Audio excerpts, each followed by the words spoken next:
तर नवरात्रात देव बसतात त्याच्या आधी पितृपक्षामध्ये जो आधी 15 दिवस असतात त्या 15 दिवसामध्ये आपण घराचं सारवान काढत असतो. सारवान काढणे म्हणजे काय तर आपलं घरातलं जे धुणं असतं ते धुणं धुवायचं असते. स्वयंपाकखोलीतली जी भांडी असतात डब्बे असतात ते धुवून काढायचे असतात. त्यावर नंतरनं आपल्या घरात देव बसतात त्यामुळे ह्याच्या आधी सगळी घरची साफसफाई करायची असते. आणि मग काय झालं तर एक गादी साफ करायची राहून गेली होती. कारण की पाऊस इतका दिवस पडत होता, पाऊस जायचं नावच घेत नव्हता. मग एक दिवस ऊन पडलं तर म्हणलं चला सकाळी आपण गादी टाकूया.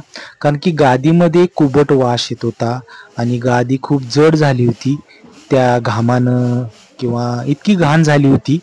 तर फायनली आज ऊन पडलं होतं आणि मग गादी काढायला मी घेतली. गादी इतकी जड होती कारण की ती होती कापसाची गादी आणि त्याच्यात कापूस इतका जड झाला होता. खाली गादी न्यायची कसे एकट्यानं हे मला खूप मोठा प्रश्न पडला होता. उचलायला तर ती येतच नव्हती. मग मी काय केलं, धरली गादी आणि वडत वडत खाली नेली. बघूया म्हणलं कसं होईल ते होईल. गादी फाटली तर फाटली, नाहीतर चांगली राहिली तर चांगली राहिली. मग खाली कसं तरी मी गादी नेली. उन्हामध्ये 1-2 तास वाळवलं. वाळवल्यानंतर ते बडवायला घेतलं काठीनं आणि त्यातली मग घाण हळूहळू बाहेर पडायला लागली. मग एक आयडिया केली, आपण जर ब्रश न घासलं तर. आमच्या इथं साफसफाई करण्यासाठी ब्रश आहे का स्टिकचा. मग ते स्टिकचा ब्रश मी घेतला आणि त्या ब्रशनं पूर्ण घासायला सुरुवात केली. अरे बाप रे बाप, त्याच्यामध्ये एवढी घाण होती, एवढी घाण होती, माती साठलेली, एवढी घाण साठलेली होती की मी ती काढोजीस तर पुरेवाट झाली मला. आणि फायनली एक टोपलं भरून जर घाण निघावं एवढी घाण होती. तर एवढी घाण झाली कशी, तर ती कापसाची असल्यामुळं त्याच्यामध्ये घामामुळं माती जाते, घाण जाते आणि ती घाण होते.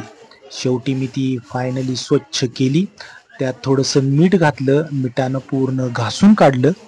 मिठामुळं काय होतं, सगळं स्वच्छपणा निघून जातो, त्यातले जंतू किडे काय असतील ते निघून जातात. आणि मग शेवटी मी ते घासकाम चालू केलं. आणि हे घासकाम चालू करत करत असताना एकदम गादी स्वच्छ झाली. आता ही स्वच्छ गादी मी आता वर न्यायची म्हणले की मला टेन्शन आलं.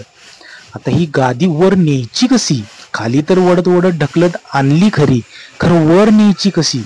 तर मी फायनली जोर लावून गादी वर नेली आणि अशा तऱ्हेने आपली गादी स्वच्छ झालेली आहे. तर थँक्यू.